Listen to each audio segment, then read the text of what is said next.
This rabbit gave birth prematurely because I dewormed her during her pregnancy.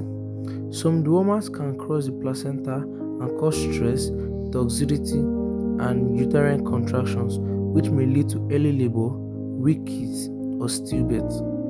Deworming pregnant rabbits, especially in the first and last stages of pregnancy, is risky and should be avoided unless advised by a vet. Preventing this is very important because premature kids often cannot survive and the mother's health can also be affected.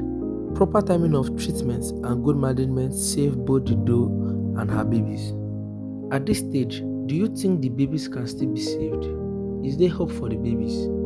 Let's know in the comment section. Thank you.